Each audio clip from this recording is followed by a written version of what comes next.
Good afternoon, good evening, good night, depending on which part of the world you're listening in from. This is Myrna Loy, and I'm the managing editor of Blackbright News. And I'm talking about deaths in police custody. Well, it's not even just about deaths in police custody. It goes a lot deeper than that. And it's quite an emotional subject, so we have to try and be a bit rational in what we say and how we say it. But the fact of the matter is there has been 6 deaths of black youths in police custody this year. There's been about 500 since 1990, to put it into perspective. And I kind of, I'm really quite disturbed.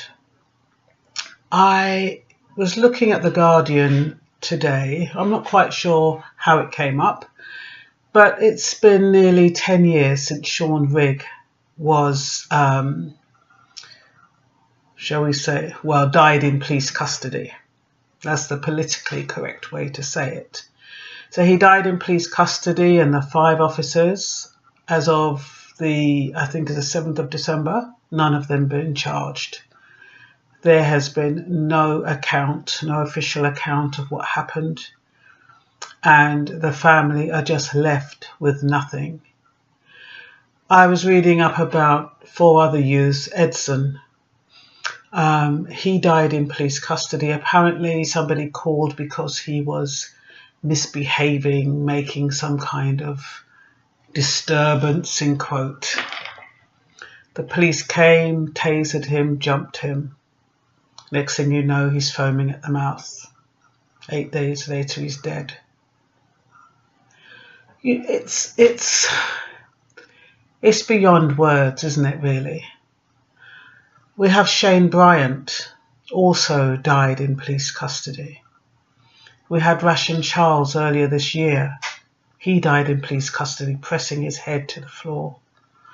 And who was the other guy? Oh, Darren Cumberbatch. Another guy, young. These people are under 30 years old. You know, a third of their lives dead.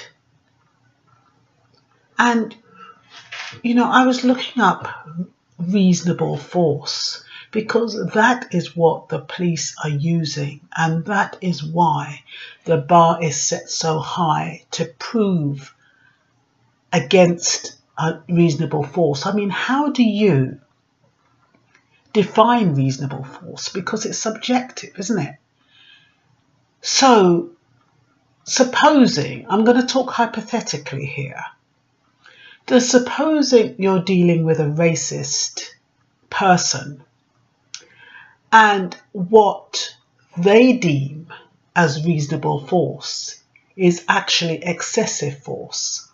But they're deeming it as reasonable force because they see the object or the perpetrator, or whatever you call it, the culprit, as being stronger than they are, as being more fearless than they are, as being more angry and aggressive. That is their perception. If their perception is that a black person is almost subhuman, has excessive strength, well, I think I said aggressive.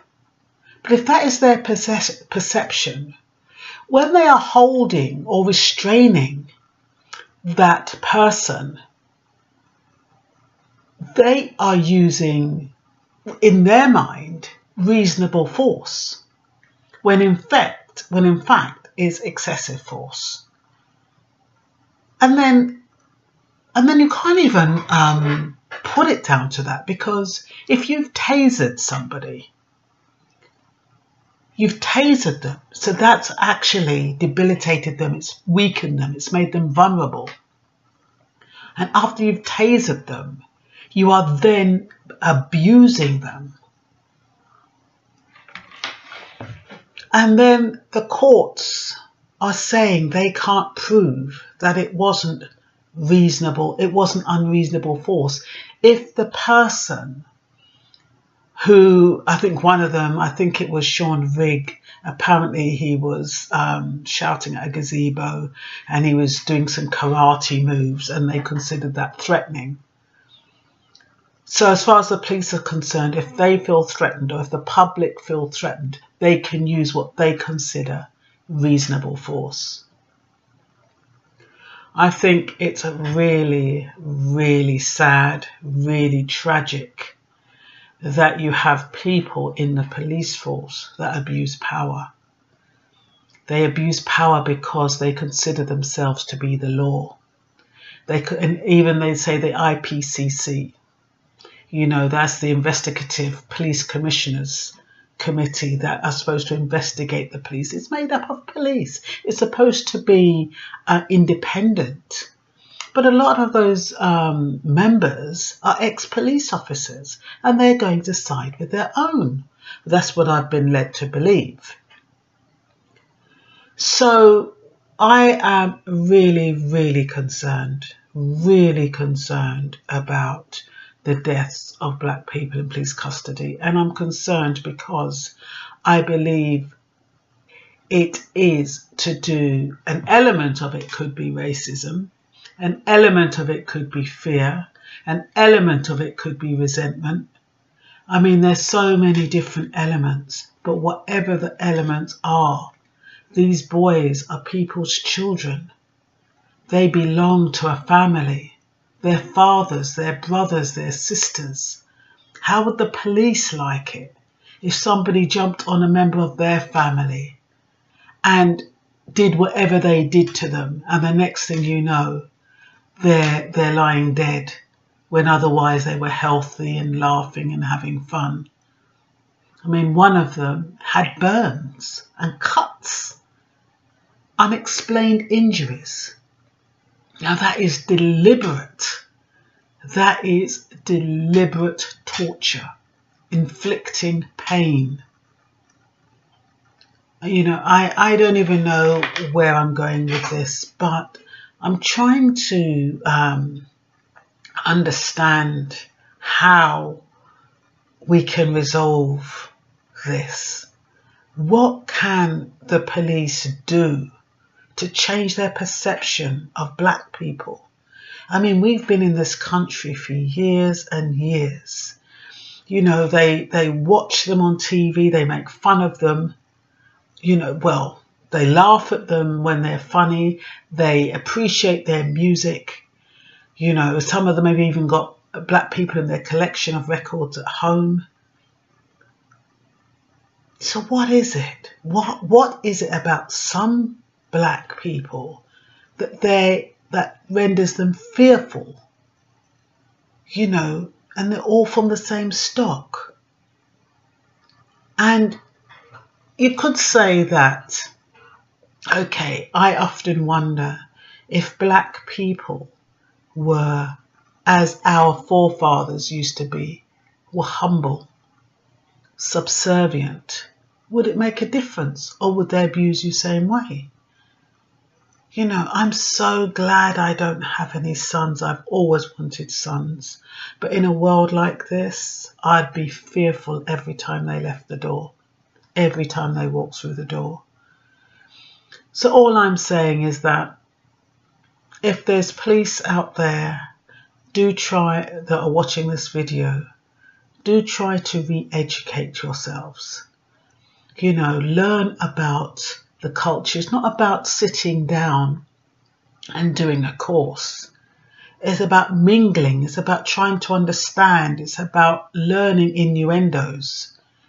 It's about understanding a culture of, it's not even assertiveness. It could be assertiveness, but you know, if somebody comes over and they're, well, like I said, it's all perception. Because I've seen, I went to a dance, well, I didn't even go to a dance. It was a funeral, actually. Yes, it was a funeral. I went to a funeral, and the guys that were at the mic, a couple of them were monopolizing the mic. And one of the guys said, look, this is Michael Prophet's death. This is about him. It's not about you. And you could see how egos came into play. And this man was talking about how him know Michael Prophet from God knows when, blah, blah, blah, and this and that. And another one was singing on top of his tunes. And, you know, and who the compere was saying, listen, this isn't about you. Get out. And he was getting really aggressive. And you know, at one point I thought to myself, my God, is a fight going to break out? Because of the mannerisms, the tone, the BC, the cursing. You know, if a white person was in that room, they probably would be fearful. I mean, I was partially, because I said you never know what people are thinking, what people have been through. You never know what might trigger something. But my point is that the majority of people were quite comfortable in that environment. And in the end, they just laugh it up and say, move, man, and come on, man, and blah, blah, blah. And it was back to normal.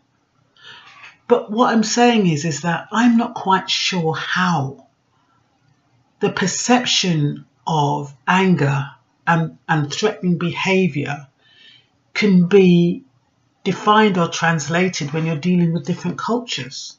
I'm not quite sure how we can solve that, apart from quelling that culture, quelling that aggression, learning to communicate in a way that doesn't come over as aggressive. If that means compromising who you are, your values, well, so be it. If it means saving your life. But perception is a weird thing.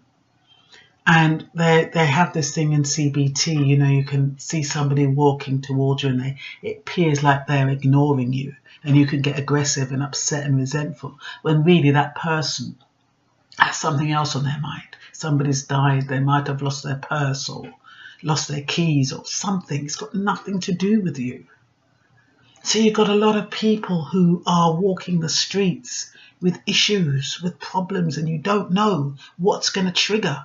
They could be black, they could be white, they could be Asian, they could be anything. So when you're dealing with that kind of environment, how do you react? What do you do? How do you control a situation? How do we save lives? How do we prevent death in custody from happening? How do we protect our young men? Anyway, this is all I've got to say. I'll just leave the questions out there. Maybe someone will answer some of them. This is Myrna Loy, Blackbright News. You can find issues on www.issue.com/Blackbright News. Bye-bye for now.